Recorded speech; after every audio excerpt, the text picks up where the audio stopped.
পারে না, তুমি তো খাটান না, তুমি এমন চাপ দিবে যাতে ইমাম হোসেন বাধ্য হয়। আর যদি কথা না শুনে তাহলে ইমাম হোসেনকে পৃথিবীর মুখ থেকে মুছে দিবে। প্রিয় হাজিরিন, এই সীমান আসলেন 7 তারিখে কারবালার প্রান্তরে। ইমাম হুসাইন রাদিয়াল্লাহু তাআলা আনহুর সামনে দাঁড়িয়ে এই সীমা বলল, আপনি যদি বায়াত না দেন তাহলে আপনি যুদ্ধ করার জন্য প্রস্তুতি নেন, আমরা আপনার আর কোনো কথা শুনবো না। আপনার সাথে আমাদের একটাই উপায়, বায়াত হবে অথবা আমাদের সাথে যুদ্ধ করবেন। ইমাম হুসাইন বারবার বলল, আমি যুদ্ধ করতে আসি নাই, তোমরা দাওয়াত দিয়েছ। 7 তারিখ থেকে পানি বন্ধ করে দেওয়া হলো। 8 তারিখ 9 তারিখ রাতের বেলা এশারের নামাজ ইমাম হুসাইন রাদিয়াল্লাহু তাআলা পড়েছেন। এই সীমার শেষবারের জন্য এলেন, সাথে ছিলেন ওমর ইবনে সাদ। ওমর ইবনে সাদ বললেন, যদি আপনি বায়াত না গ্রহণ করেন তাহলে আমাদের সাথে যুদ্ধ করেন। ইমাম হুসাইন বুঝতে পারলেন ওরা যুদ্ধ ছাড়া অন্য কোনো চিন্তা করে না, তাদের একটাই টার্গেট, আমাকে দুনিয়া থেকে মুছে দিবে, এটা ইমাম হুসাইন বুঝতে পারলেন। ইমাম হুসাইন বলল, আজ রাতের জন্য তোমরা চলে যাও, আমি আজ রাতে আল্লাহ মুসলিমদের একটু নামাজ পড়তে চাই। ওরা চিন্তা করলো আল্লাহ ইবাদত করবে, এখানে বাধা দেওয়া আমাদের আখিরাত ধ্বংস হওয়ার মতো হবে, ভয় পেয়ে গেল। ওমর ইবনে সাদ বলল, ঠিক আছে, আপনি রাতের বেলা ইবাদত করেন, 10 তারিখে আপনাদের সাথে আমাদের যুদ্ধ হবে। ইমাম হুসাইন বলল, ঠিক আছে, তোমরা যখন যুদ্ধ করবে তাহলে আজ রাত আমি আল্লাহর জমিতে একটু ইবাদত করি, এরপর 10ই মুহররম তোমাদের সাথে আমি যুদ্ধ করব। রাতের বেলা ইমাম হুসাইন রাদিয়াল্লাহু তাআলা আনহু তিনি কারবালার প্রান্তরে আল্লাহর জমিতে নামাজ পড়লেন। গভীর রাতে তার এই শিবিরের ভিতরে যে পুরুষগুলো ছিল তাদেরকে একত্রিত করলেন, নারীগুলোকে একত্রিত করলেন। ইমাম হুসাইন বললেন, তোমরা হয়তো অনুধাবন করেছ ওরা আমার কাছ থেকে জোর করে বায়াত দিবে অথবা ওরা আমাকে হত্যা করে ফেলবে, আমি যে শহীদ হব, হত্যা হয়ে যাব, আমি নিশ্চিত হয়ে গেছি। তোমরা এই রাতের বেলা জীবন বাঁচাবার জন্য এখান থেকে দূরে কোথাও চলে যাও, আমার সাথে তোমরা জীবন বিপন্ন করো না। তোমাদেরকে সুযোগ দেওয়া হলো, অনুমতি দিয়ে দিলাম, চলে যাও সবাই। ওরা বলল, হে আল্লাহর হাবিবের নাতি, যদি আল্লাহ আমাদের 1000 জীবন দান করে আর যদি 1000 বার শহীদ হতে হয়, এর বিনিময়ে যদি আপনার জীবন বেঁচে যায় তাহলে আমরা 1000 বার জীবন দিতে রাজি। এই যে এটাকে বলে কুফরে রাসূল, কুফরে আলে রাসূল, আল্লাহ রাসূলের পরিবারের ভালোবাসা। ইমাম হুসাইন রাদিয়াল্লাহু তাআলা আনহু মুসলিম বিন আকিলের ভাইদেরকে বললেন, তোমরা চলে যাও, তোমাদের ভাইকে কিভাবে হত্যা করা হয়েছে তোমরা তো দেখেছো। না না, আমরা এখান থেকে যাব না, আপনার যা হবে আমাদের তাই হবে। প্রিয় হাজিরিন, হযরত ইমাম হুসাইন রাদিয়াল্লাহু তাআলা আনহু তার বোন জয়নবকে ডেকে বললেন, ওরে জয়নব, আমি তো রাতের বেলা একটু দরকার হয়েছিল, আমার চোখটা একটু লেগে গিয়েছিল, আমি ঘুমের ভিতর আমার নানা আমাকে দেখতে পেয়েছি। সুবহানাল্লাহ। আমার নানা আমাকে বলছে, ওরে আমার নাতি, তোমার সাথে আমার খুব তাড়াতাড়ি দেখা হবে,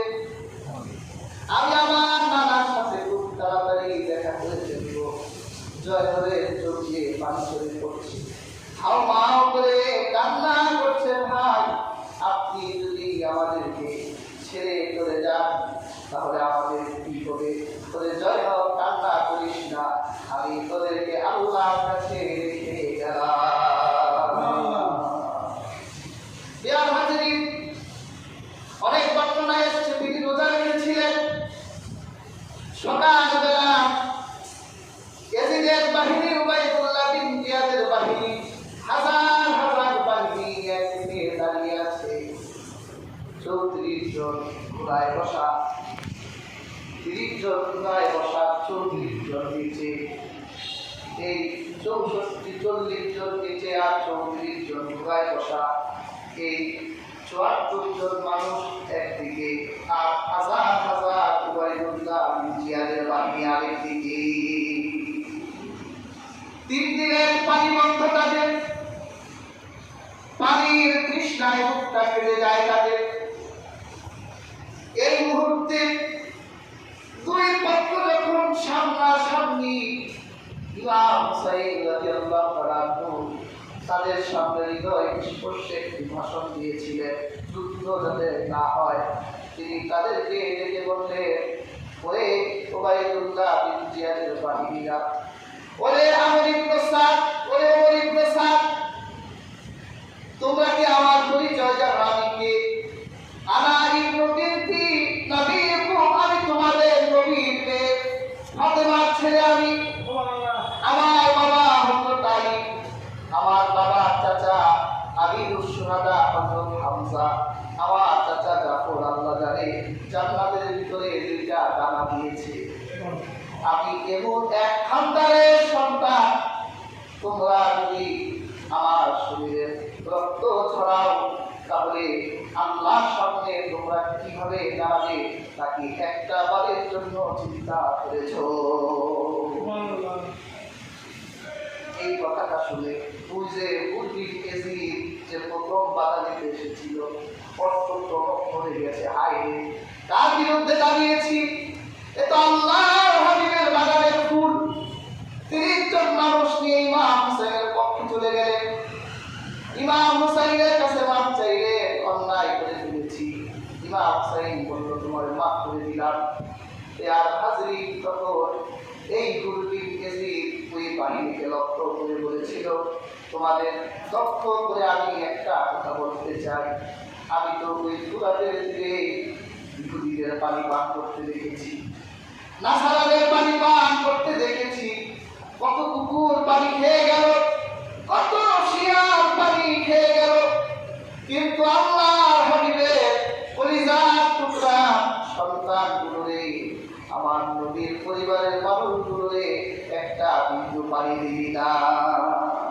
তাহলে শুনে রাখ, আজকের পানির নেতৃত্ব তোদের হাতে, আজকের পানির ক্ষমতা তোদের হাতে, আজকের পানির মালিক তোরা। পানি দিবি না, আগামীকাল রোজ হাসরের ময়দানে পানির মালিক হবেন ইমাম হুসাইনের নানা। আজকে পানি দিবি না, এই পানির অভাবে এই কষ্টগুলো করলো, কিয়ামতের দিন ইমাম হুসাইনের নানার হাতের পানিও তোরা পাবি না। তাদের হৃদয় তো বলে নাই। ডাক দিয়ে কুফার দর্শক বলে বলে, ওরে কুফার দর্শকরা, ওরে ধূর্ত, ওরে বেঈমানের দল, চিঠি দিয়ে আনলি, আজ দর্শকের ভূমিকায় যে আছিস। অনেকে হয়তো 2 হাত তুলে দোয়া করছিস, ইমাম হুসাইনের যেন কিছু না হয়। তোরা দাওয়াত করে মেহমান আনবি, আর তোরা এমন করে তাকে মৃত্যুর হাতে ফেলে দিবি। জোহর পর্যন্ত যুদ্ধ হলো, ইমাম হুসাইনের কেউ বাকি হইল না, সব শেষ। ইমাম হুসাইন রাদিয়াল্লাহু তাআলা আনহু তিনি এবার জোহরের নামাজ আদায় করলেন। আবার জোহরের পর থেকে যুদ্ধ শুরু হলো। একবারে আসরের নামাজ সমাপ্ত হওয়ার পর যখন যুদ্ধ ছিল, ইফতারের সময় এসে গেছে, ইমাম হুসাইন রাদিয়াল্লাহু তাআলা আনহু তিনি ফুরাতের তীর উন্মুক্ত করে ফেললেন। পানির তৃষ্ণা, ইফতারের সময় হয়ে গেছে। তিনি চিন্তা করলেন, উন্মুক্ত ফুরাত থেকে এক খুশকি পানি নিয়ে ইফতারটা করে ফেলি। তিনি দৌড়ে বুক পর্যন্ত নেমে গেলেন, অঞ্জলি ভরে পানি নিলেন খাওয়ার জন্যে। পানির দিকে তাকিয়ে ইমাম হোসেনের চোখের পানি গুলো ধরে পড়ছে। এই কোন পানি, যেই পানি নিজের পরিজার টুকরা আগে আজকে খাওয়াতে পারলাম না, যেই পানির জন্য শিবিরের পুরুষগুলো পানি পানি বলে চিৎকার করলো, যেই পানির জন্য নারীগুলো চিৎকার করলো, সেই পানি কেমন করে আমি ইফতার করি। তিনি পানি ছেড়ে দিলেন, আমি শাহাদাতের পেয়ালা পান করে নানার হাতে ইফতার করব। ইমাম হুসাইনের শরীরের প্রথম যে আঘাতটা করেছিল তার নাম ছিল মালিক বিন হুসাইন। এই ধূর্ত, এই শয়তানটা সবার আগে আল্লাহর হাবিবের নাতির শরীরে আঘাত করেছে, মাথায় আঘাত করেছেন। তার মাথা দিয়ে পানি ঝরে পড়ে রক্ত ঝরে পড়েছে। তিনি পাগড়ি শক্ত করে বাঁধলেন যাতে রক্ত রঞ্জিত না হয়। এরপর তিনি যখন উঠে দাঁড়ালেন, হাজরিন বর্ণনায় এসেছে সিনাদ ইবনে আবু আমর, আরেক বর্ণনায় সিমাদ, দুইজনের একজন ইমাম হুসাইনকে এত নির্মমভাবে আঘাত এনেছে। হযরত ইমাম হোসেন যখন শহীদ হয়ে গেলেন, তার কল্লাটা তার দেহ থেকে আলাদা করে দিলে, শরীরের উপর ঘোরা চালালেন, ছিন্ন বিচ্ছিন্ন করে দিলেন শরীরটা। মাথাটা নিয়ে গেলেন উবাইদুল্লাহ বিন জিয়াদের কাছে। এই শরীরটা এমনভাবে নির্মমভাবে শরীরের উপর অন্যায় করা হলো, এই শরীরটা কারবালার ময়দানে মাটির সাথে মিশে গিয়েছিল। এক বর্ণনায় আসছে জহির ইবনে আমর নামের এক ব্যক্তি কারবালায় শহীদ হয়েছিলেন। তার বউ তার দাসকে বলল, যাও, আমার স্বামী শুনেছি কারবালায় শহীদ, তাহলে দাফন করায় আসো। দাফন করাবার জন্য একটা কাফনের কাপড় নিয়ে যখন কারবালার মাঠে গেলেন, এসে দেখলেন ইমাম হোসেনের শরীরটা ছিন্ন বিচ্ছিন্ন হয়ে গেছে। তিনি আর একটু আগে বাড়াতে পারে নাই, তার মালিকের গায়ে কাফন দেয় নাই, তিনি ওই কাফনটা ইমাম হোসেনের শরীরে পরাই দিয়েছে।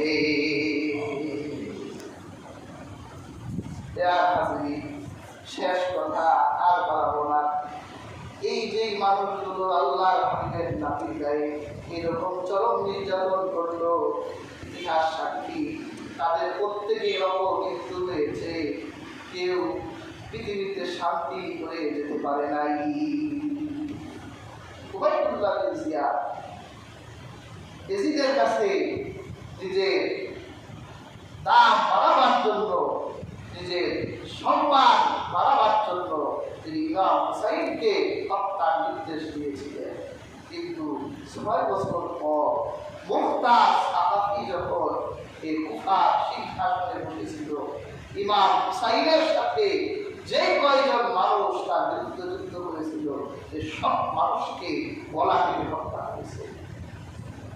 হাদিস শরীফে এসেছে, যখন কুফার মসজিদে এই মুহতাজ সাহাবী উবাইদুল্লাহ বিন জিয়াদ সহ এই কাফিরদের মাথাগুলো সাজিয়ে রেখেছিল, হাদিসের কিতাবে এসেছে একটা সাপ এসেছিল, মাথাগুলো ওই সাপটা কান নিয়ে উবাইদুল্লাহ বিন জিয়াদের মাথাটা পেয়ে ওর নাক দিয়ে ওই সাপটা কয়েকবার ঢুকেছে আর বের হয়েছে।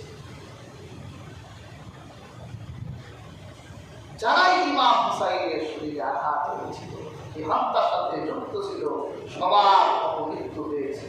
ইয়াজিদও যে ক্ষমতার জন্য আল্লাহ হাবিবের পরিবারে হাত দিয়েছিল, সেই ইয়াজিদও বেশি দিন টিকতে পারে না।